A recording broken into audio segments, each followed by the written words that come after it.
আব্দুল কাদের মোল্লা যেদিন ওনাকে ফাঁসি দেওয়া হয়, জামাত নেতা, তো আমার মনে হচ্ছিল যে একজন মানুষ, তাকে কোনো অপরাধ ছাড়া জুডিশিয়াল কিলিংয়ের মাধ্যমে ফাঁসি দেওয়া হচ্ছে, এবং তার ছেলেরা, তার মেয়ে, তার পরিবার কিভাবে একটা ফাইল নিয়ে একা।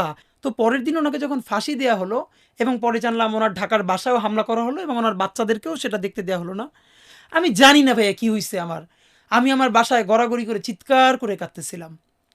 আমি কোনোদিন আব্দুল কাদের মোল্লাকে দেখি নাই, জামাতের কোনো বড় নেতা তো দূরের কথা, শিবিরের কোনো বড় মানুষের সাথে আমার কোনোদিন আলাপ হয় নাই, শুধু আমার ডিপার্টমেন্টে যারা করতো তাদের সাথে।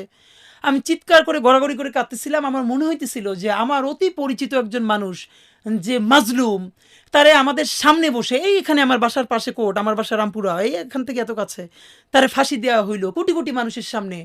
আমরা দেখতেছি কিন্তু কেউ কিছু বলতে পারতেছে না।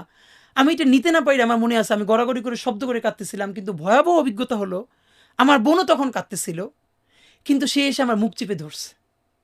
আমার বোন মুখ চেপে ধরে আমার বলতেছে, সেও কাঁদতেছে নীরবে, যে জোরে চিৎকার করে কাঁদা যাবে না, কারণ আমার বাসার পাশের ফ্ল্যাটে যদি কেউ চিৎকার করে কান্না শোনে, তারা বুঝে ফেলবে যে এই বাসায় মনে হয় শিবিরের কেউ আছে, তখন আমাদের বাসা ছাড়তে হবে, অথবা এই বাসায় আমরা থাকতে পারবো না।